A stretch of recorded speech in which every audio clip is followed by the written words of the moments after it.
In today's video, I'll be discussing why a lot of nutrition advice that you come across is misleading, contradictory, or just flat out wrong.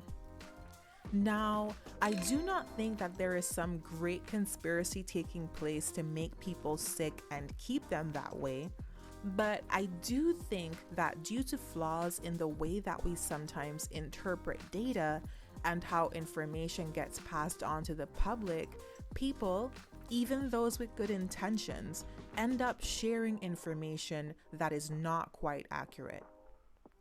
So today, I will cover 3 reasons why there is a lot of nutrition misinformation out there. 1.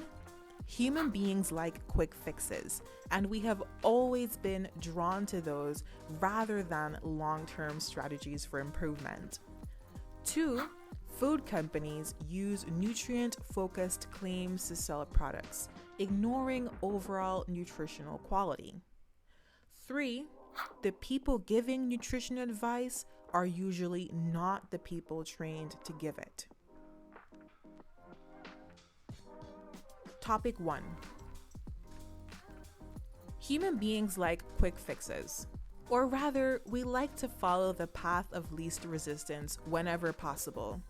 This is true not just for diet, but for life in general. For example, it takes way less energy to look at memes than it does to sign up for and go to therapy. And it's much easier to look at YouTube videos of people exercising instead of actually exercising. Yet we know that optimal development typically does not take place without long-term, involved investments. To get a decent paying job, you have to spend months or years in training. To become a world-class ballerina takes years of grueling practice. And no matter how many magazines in the grocery store checkout aisle say that you can lose 2 pounds a day, losing excess body weight can take months or years if you want to do it without harming yourself. Nevertheless, we are all attracted to quick fixes as birds are to shiny objects. This is why fad diets have been so successful throughout history. If we could time travel to ancient Greece, we would see people eating wheat germ and okra to get rid of high blood sugar. During the Victorian era, the first diet book was published by William Banting, an undertaker from England. It was called Letter on Corpulence, and it promoted a low-starch, low-sugar way of eating for weight loss. Religion-backed eating practices were promoted by Minister Sylvester Graham and physician John Harvey Kellogg, which encouraged people to abstain from meat and white bread and consume mostly raw plant foods.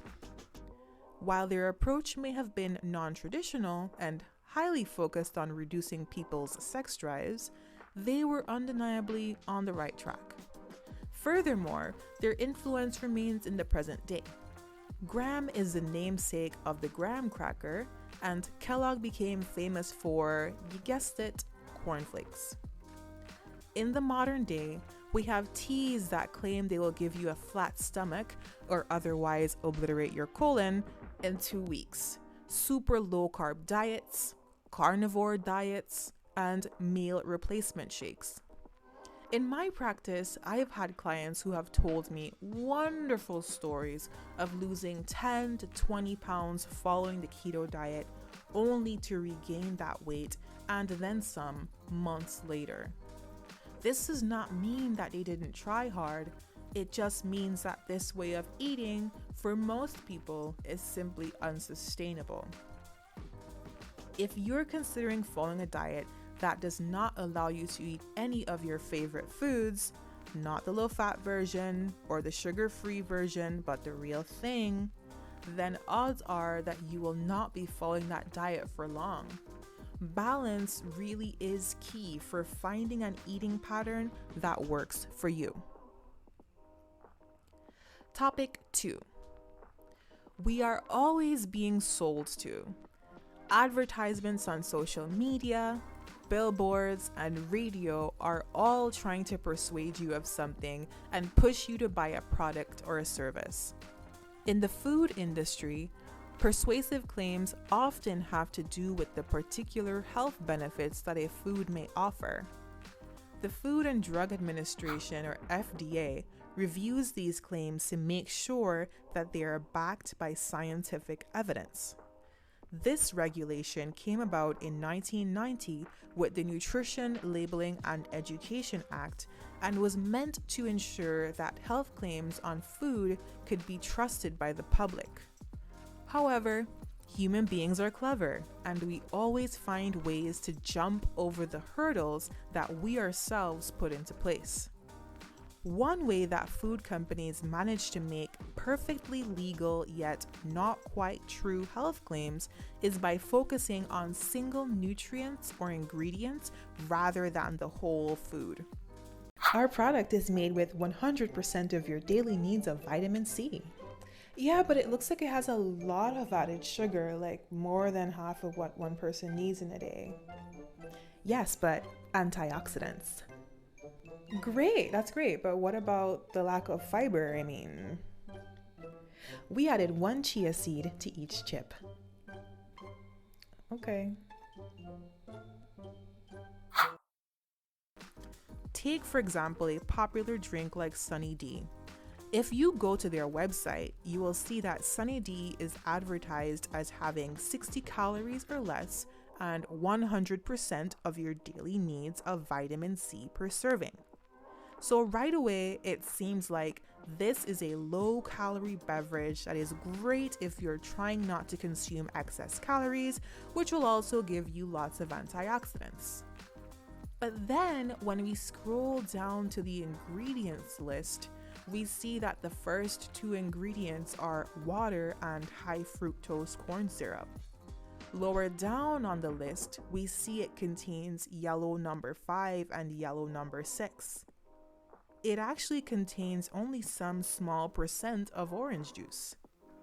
None of the information posted is false, but what gets put on the front label hardly tells the whole story.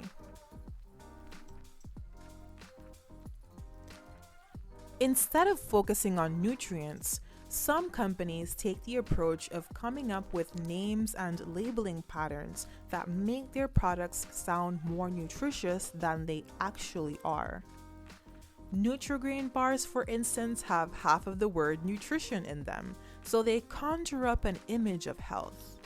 Yet, 1 bar contains 12 grams of added sugar, which is half the amount that a woman is recommended to limit herself to in a day. Additionally, there is just 1 gram of fiber per serving, despite all of the invigorating whole grains that it contains. There are countless examples of this type of marketing, and unless you stop and read the label of each product, it can be easy to make less than ideal nutrition choices. The simple rule of thumb to follow is to go for foods that have gone through the least amount of processing. Broccoli is not likely to deceive you, and apples don't need a sticker saying "made with real fruit." For anything in a package, label reading is essential. Topic 3. The other day, I was walking through a Barnes & Noble, which I'm surprised still exists, but I'm happy that it does just because who doesn't love the smell of books? And I went through the health aisle just to see what I would see. The vast majority of the authors of all the nutrition and diet books that I saw were medical doctors. Now, doctors are trained to heal people, so it is natural that people would want to hear what they have to say about disease prevention. However, doctors are not really trained in nutrition during medical school. They are the foremost experts at diagnosing and treating disease, but when it comes to nutrition, there is an entirely different professional that is dedicated to that: registered dietitians, or RDs. Yet, You almost never see an RD at the forefront of nutrition conversations. Popular doctors like Dr. Greger, Dr. Mike, Dr. Gundry, and Dr. Oz are in some cases household names, but if you were to ask a random person to name a well-known dietitian, well, you probably wouldn't get a name. The other unfortunate aspect of this is that many of these doctors are being paid to sell you something, so their information can at times be heavily biased. Dr. Oz is famous for this.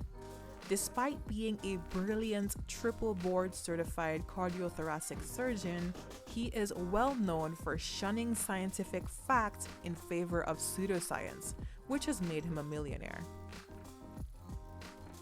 Aside from doctors, self-proclaimed nutrition experts abound online. While it's great that nowadays pretty much anyone with a camera and internet access can share their ideas online, this means that the floodgates are open for anyone who thinks that they have good information to share that may not be well researched and could potentially even be dangerous. Just because you trust a certain celebrity or influencer to give you makeup tips, it doesn't mean that you should trust their nutrition advice. So, what are the main takeaways from this video?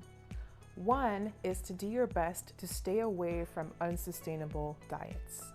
2, practice food label reading so that you can know what you're actually being sold. And 3 is to try your best to get your nutrition information from reputable sources.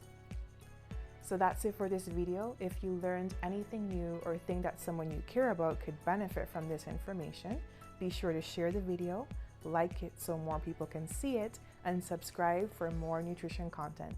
Take care.